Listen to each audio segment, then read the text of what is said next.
Assalamualaikum warahmatullahi wabarakatuh. Selamat siang teman-teman semua. Selamat bergabung kembali di perkuliahan Hukum Humaniter Internasional, yang mana pada pertemuan kali ini yang merupakan pertemuan keempat, kita akan mempelajari terkait prinsip pembedaan.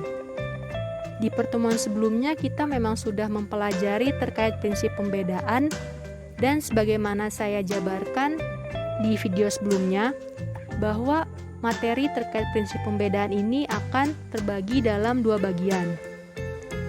Bagian pertama yaitu kita akan mempelajari bagaimana sih ketentuan prinsip pembedaan itu di dalam sumber hukum humaniter, atau bisa dikatakan bagaimana pengaturan prinsip pembedaan di dalam Konvensi Den Haag 1907, di dalam Konvensi Jenewa 1949, maupun di dalam Protokol Tambahan 1977.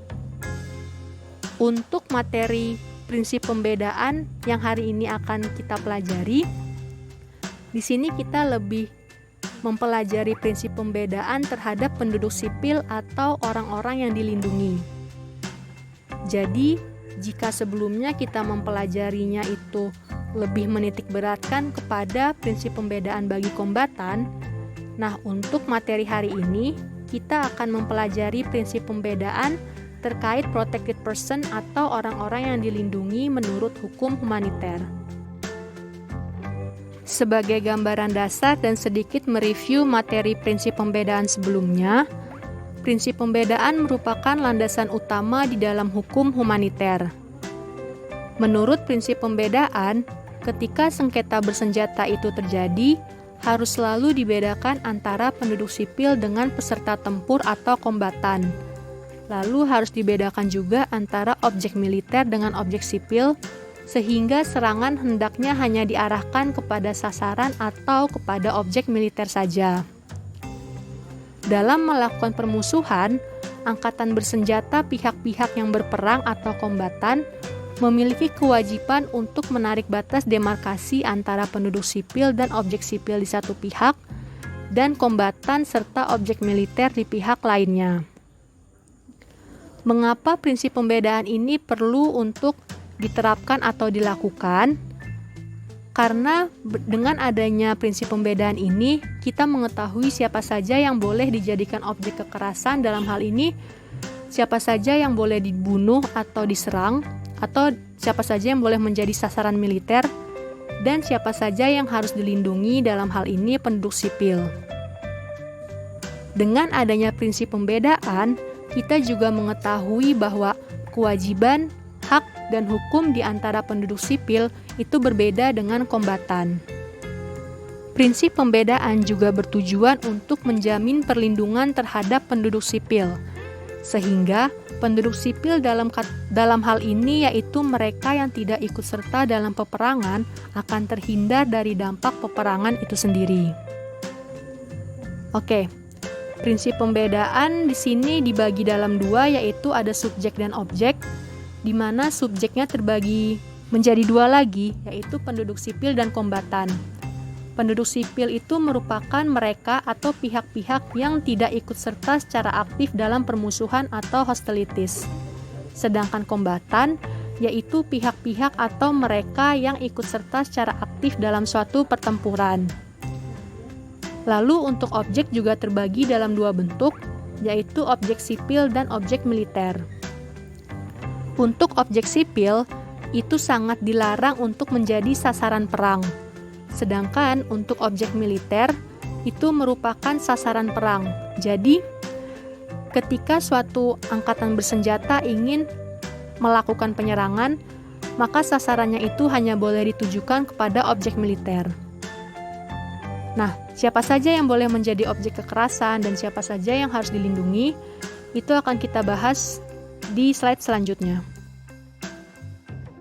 Sebelum kita membahas terkait siapa saja yang boleh diserang dan siapa saja yang menikmati perlindungan, prinsip pembedaan sendiri itu telah ditetapkan atau adanya penguatan prinsip pembedaan di dalam Resolusi Majelis Umum PBB nomor 2444 tahun 1968.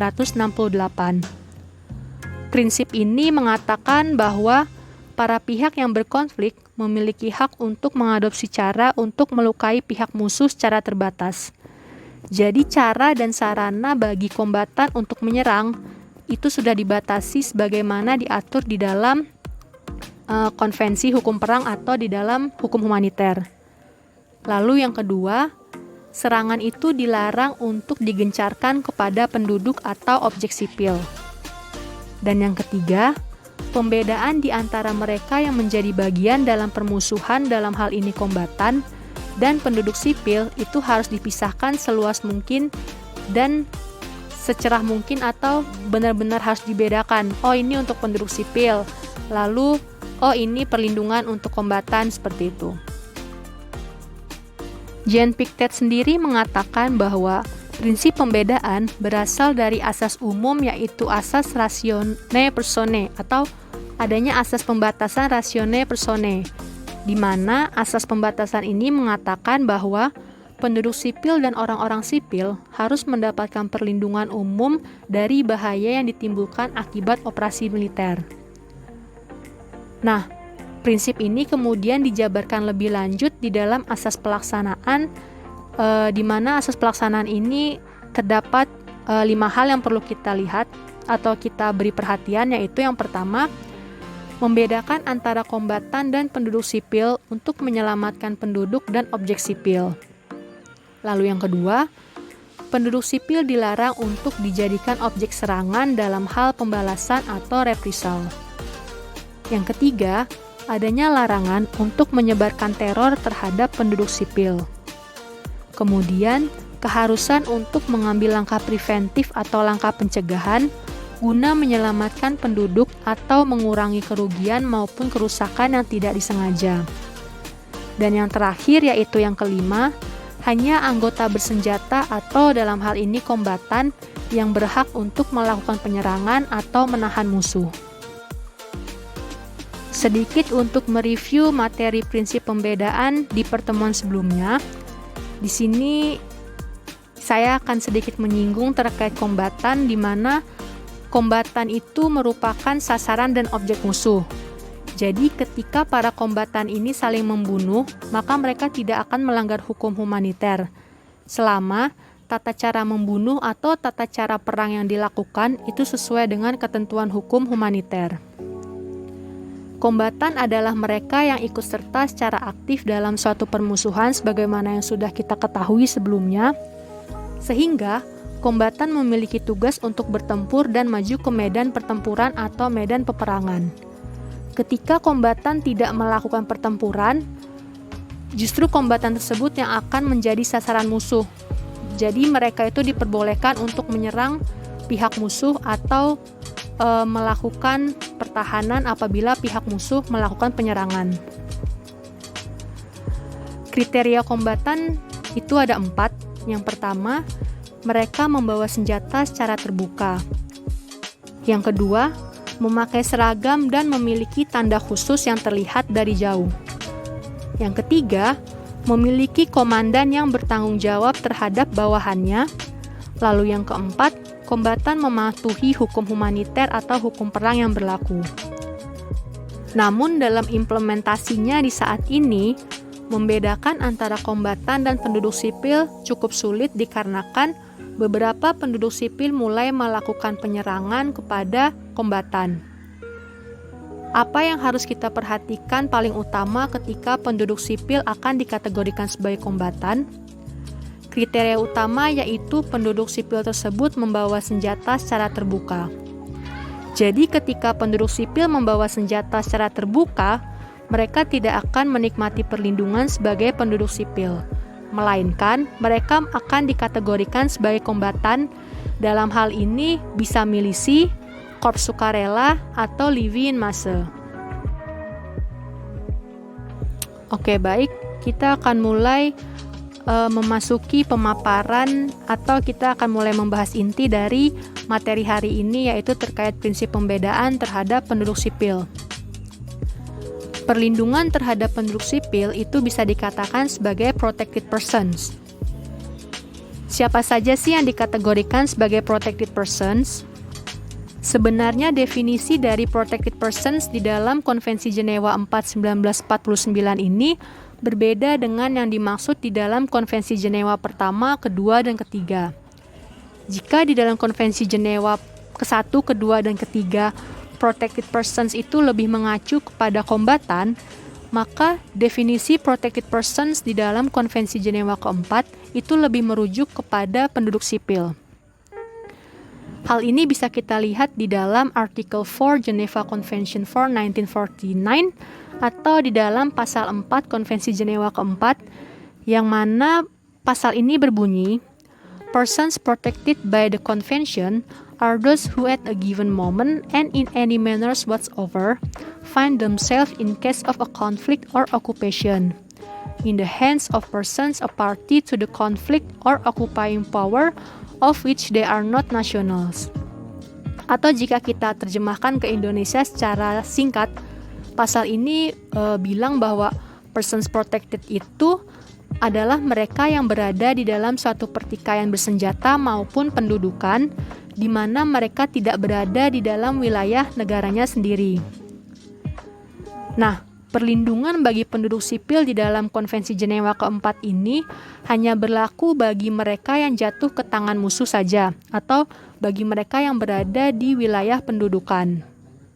Sehingga, perlindungan penduduk sipil ini hanya mencakup dua kategori. Yang pertama yaitu bagi warga negara pihak musuh, dan yang kedua bagi penduduk sipil yang berada di wilayah pendudukan atau di dalam wilayah yang sedang diduduki. Protected persons ini tidak mencakup bagi warga negara suatu negara itu sendiri, warga negara sekutu, warga negara dari negara netral, serta bagi warga negara yang bukan menjadi peserta konvensi atau warga negara dari suatu negara yang tidak menjadi pihak dari Konvensi Jenewa ini. Lalu siapa sih yang dapat dikatakan sebagai penduduk sipil? Penduduk sipil merupakan mereka yang tidak secara aktif ikut serta dalam suatu permusuhan. Dikarenakan mereka tidak ikut serta secara aktif, maka penduduk sipil dilarang untuk mengangkat senjata dan juga dilarang untuk menyerang angkatan bersenjata atau kombatan pihak lawan. Perlindungan bagi penduduk sipil ini mutlak diberikan dalam hal penghormatan atas diri pribadi, lalu yang kedua, perlindungan terhadap hak keluarga, keyakinan, serta praktik keagamaan. Dan yang ketiga, penduduk sipil diberikan perlindungan untuk melakukan adat istiadat atau kebiasaan yang sudah biasa mereka lakukan. Perlindungan terhadap penduduk sipil itu diatur di dalam 3 sumber hukum humaniter. Yang pertama yaitu diatur di dalam Konvensi Den Haag 1907, kemudian diperluas lagi pengaturannya di dalam Konvensi Jenewa 1949, lalu ada juga di dalam Protokol Tambahan Pertama tahun 1977. Adanya perbedaan perlindungan terhadap penduduk sipil di dalam Konvensi Den Haag dan Konvensi Jenewa, di mana jika di dalam Konvensi Den Haag, perlindungan terhadap penduduk sipil ini dilakukan dengan cara pencegahan atau preventif. Sedangkan perlindungan di dalam Konvensi Jenewa itu diberikan dengan mengurangi penderitaan yang akan diterima atau yang akan diderita oleh penduduk sipil. Meskipun perlindungan terhadap penduduk sipil ini mutlak diberikan, adanya batasan perlindungan terhadap penduduk sipil apabila penduduk sipil ini ikut serta secara langsung dalam permusuhan. Terkait pengaturannya itu ada di dalam artikel 51 ayat 3 Additional Protocol 1 1977 atau Protokol Tambahan 1977. Bagaimana sih perlindungan kepada penduduk sipil di dalam Konvensi Jenewa 1949? Perlindungan bagi penduduk sipil itu secara khusus hanya ada di dalam Konvensi Jenewa keempat, di mana konvensi ini mengatakan bahwa perlindungan terhadap penduduk sipil itu dilakukan tanpa diskriminatif. Dalam hal ini, perlindungan dilakukan tanpa memandang ras, suku, jenis kelamin, keyakinan, golongan, warna kulit, dan hal-hal diskriminatif lainnya. Jadi, untuk pelaksanaannya, perlindungan ini harus dilakukan tanpa diskriminatif.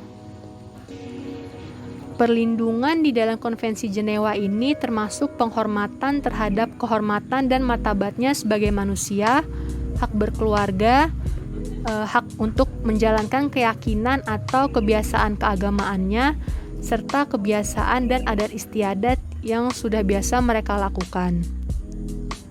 Konvensi ini juga menyebutkan ketentuan di mana kombatan dilarang untuk melakukan suatu perbuatan terhadap penduduk sipil.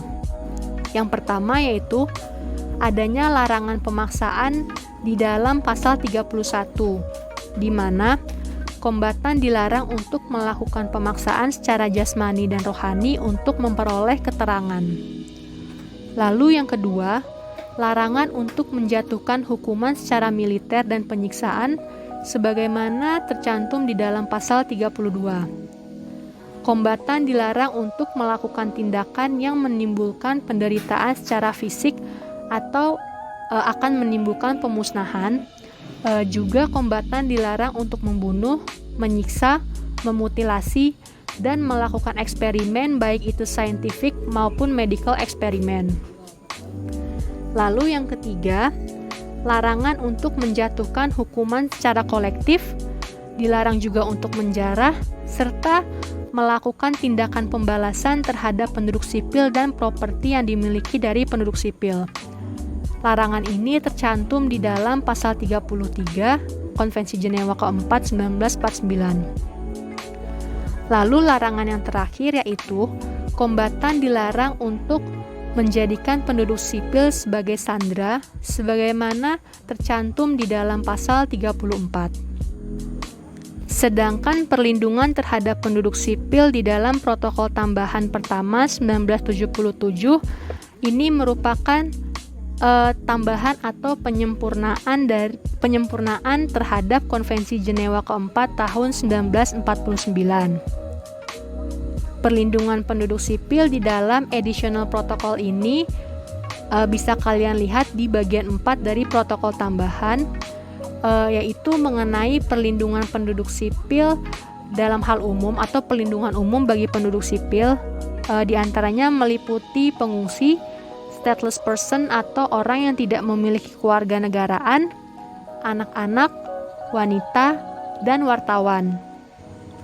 Di dalam protokol tambahan ini mengatakan bahwa perlindungan terhadap wanita dilakukan untuk menghindarinya dari setiap serangan atas kehormatannya sebagai seorang wanita dan segala serangan terkait kesusilaan.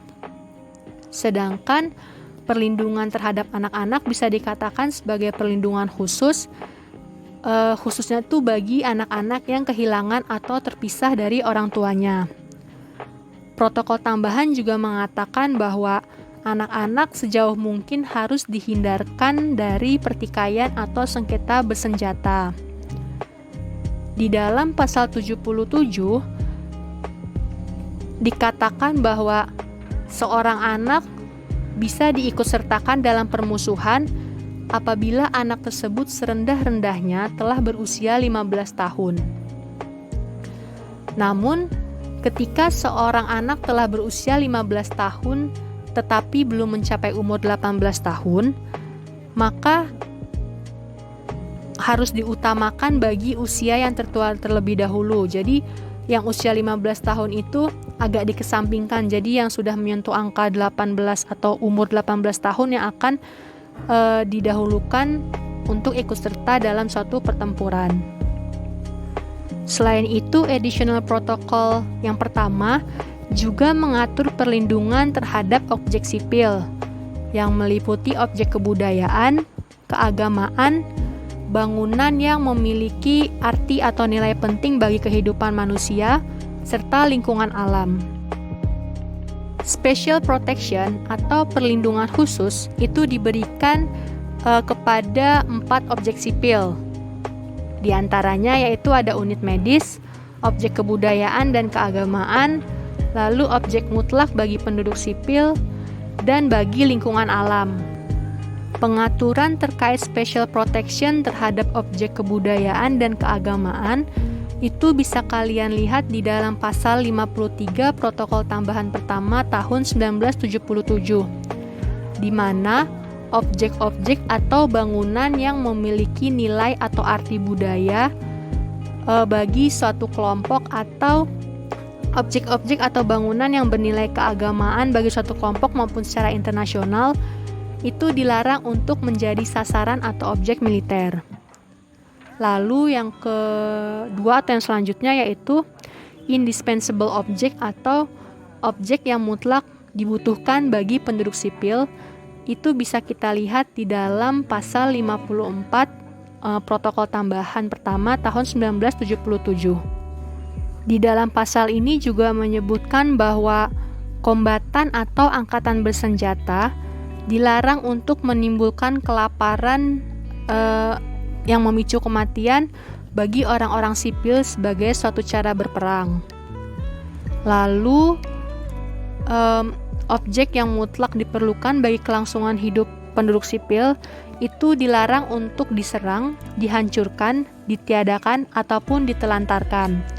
Sebagai contoh yaitu bahan makanan, daerah pertanian yang menghasilkan bahan makanan seperti hasil panen, ternak, serta instalasi air minum dan perbekalan yang memiliki arti penting bagi kehidupan penduduk sipil. Lalu yang selanjutnya yaitu perlindungan khusus bagi lingkungan alam yang ketentuannya ada di dalam pasal 55. Jadi ketika suatu peperangan atau konflik bersenjata terjadi, konflik tersebut tidak boleh menimbulkan dampak kerusakan yang meluas dalam jangka panjang dan parah bagi lingkungan alam. Sehingga serangan terhadap lingkungan alam itu sangat-sangat dibatasi atau bahkan dilarang. Oke, selanjutnya yaitu special protection bagi unit medis. Perlindungan khusus diberikan kepada mereka yang umumnya tergabung dalam suatu organisasi sosial, di mana organisasi ini bertugas dengan sifat yang sosial untuk membantu penduduk sipil lainnya pada saat sengketa bersenjata terjadi. Ketika penduduk sipil menjadi anggota Perhimpunan Palang Merah Nasional ataupun menjadi anggota dari perhimpunan penolong sukarela lainnya termasuk anggota pertahanan sipil, maka penduduk sipil tersebut akan menikmati special protection sebagai petugas medis atau unit medis. Perlindungan khusus kepada petugas medis sendiri itu diatur di dalam pasal 24 sampai dengan 26 Konvensi Jenewa Pertama tahun 1949 dan di dalam pasal 9 sampai dengan 10 Protokol Tambahan Kedua tahun 1977. Sedangkan untuk unit medis, itu secara khusus perlindungannya ditentukan atau diatur di dalam pasal 19 dan 21 Konvensi Jenewa Pertama 1949 dan di dalam pasal 11 Protokol Tambahan Kedua tahun 1977. Di sini disebutkan bahwa saat seseorang dikategorikan dalam kategori petugas medis, maka orang ini akan diberikan perlindungan khusus pada saat bertugas.